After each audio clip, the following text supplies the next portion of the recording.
ಸಪ್ತಶತಿ ಸ್ತೋತ್ರ ಅನ್ನೋದು ಏನಿದೆಯೋ 13 ಅಧ್ಯಾಯಗಳು ಏನಿದೆಯೋ ಅದರಲ್ಲಿ ಅದರ ಒಂದು ಸಂಗ್ರಹ ರೂಪವಾಗಿ ಸಪ್ತಶ್ಲೋಕಿ ದುರ್ಗಾ ಸಪ್ತಶ್ಲೋಕಿ ಎಂಬುದಾಗಿ ಪಾರಾಯಣ ಮಾಡುವಂತಹ ಒಂದು ಕ್ರಮನೂ ಇದೆ. ಆದ್ದರಿಂದ ಅದು ಅದರದೇ ಒಂದು ಸಂಕ್ಷಿಪ್ತವಾದಂತಹ ಒಂದು ವಿಷಯ.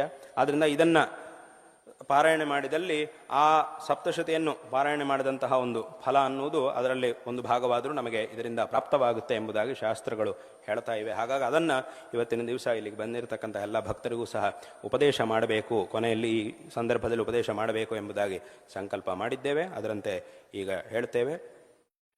ಜ್ಞಾನಿನಾಮಪಿ ಚೇತಾಂಸಿ ದೇವಿ ಭಗವತೀ ಹಿ ಸಾ ಬಲಾದಾಕೃಷ್ಯ ಮೋಹಾಯ ಮಹಾಮಾಯಾ ಪ್ರಯಚ್ಛತಿ ದುರ್ಗೆ ಸ್ಮೃತಾ ಹರಸಿ ಭೀತಿಂ ಅಶೇಷಜಂತೋಃ ಸ್ವಸ್ಥೈ ಸ್ಮೃತಾ ಮತಿಮತೀವ ಶುಭಾನ್ ದದಾಸಿ ದಾರಿದ್ರ್ಯ ದುಃಖ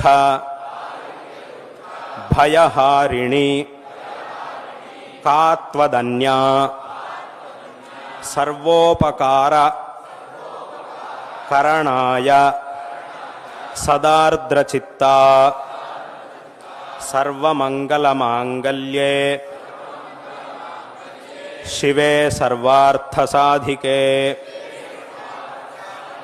ಶರಣ್ಯೇ ತ್ರ್ಯಂಬಕೆ ಗೌರಿ ನಾರಾಯಣಿ ನಮೋಸ್ತುತೆ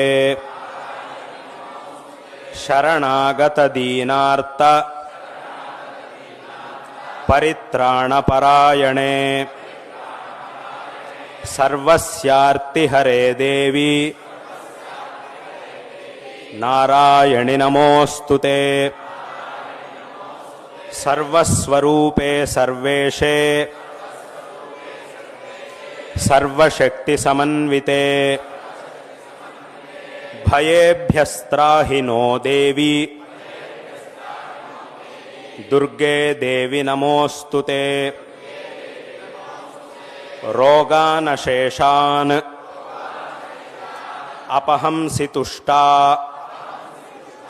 ರುಷ್ಟಾ ತು ಕಾಮಾನ್ ಸಕಲಾನ್ ಅಭೀಷ್ಟಾನ್ ತ್ವಾಮಾಶ್ರಿತಾನಾಂ ನ ವಿಪನ್ನರಾಣಾಂ ತ್ವಾಮಾಶ್ರಿತಾ ಹಿ ಆಶ್ರಯತಾಂ ಪ್ರಯಾಂತಿ ಸರ್ವಾಬಾಧಾ ಪ್ರಶಮನಂ ತ್ರೈಲೋಕ್ಯಸ್ಯಾಖಿಲೇಶ್ವರಿ ಏವಮೇವ ತ್ವಯಾ ಕಾರ್ಯಂ ಅಸ್ಮದ್ವೈರಿ ವಿನಾಶನಂ. ಈ ಒಂದು ಸಪ್ತಶ್ಲೋಕಿಯನ್ನು ಪ್ರತಿ ದಿವಸ ಎಲ್ಲರೂ ಸಹ ಪಠನ ಮಾಡಿ ಆ ಜಗನ್ಮಾತೆಯ ಒಂದು ವಿಶೇಷವಾದಂತಹ ಅನುಗ್ರಹಕ್ಕೆ ಪಾತ್ರರಾಗಬೇಕು ಅನ್ನುವಂತಹ ಒಂದು ವಿಷಯವನ್ನು ಈ ಸಂದರ್ಭದಲ್ಲಿ ಹೇಳ್ತಾ ಮತ್ತೊಮ್ಮೆ ಎಲ್ಲರಿಗೂ ನಮ್ಮ ಗುರುಗಳ ಕೃಪೆಯಿಂದ ಎಲ್ಲ ರೀತಿಯಲ್ಲೂ ಒಳ್ಳೆಯದಾಗಲಿ ಎಂಬುದಾಗಿ ನಮ್ಮ ಆಶೀರ್ವಾದಗಳನ್ನು ತಿಳಿಸುತ್ತಾ ಈ ಮಾತುಗಳನ್ನು ಇಲ್ಲಿ ಉಪಸಂಹಾರ ಮಾಡುತ್ತೇವೆ. ಹರ ನಮಃ ಪಾರ್ವತೀಪತಯೇ ಹರ ಹರ ಮಹಾದೇವ.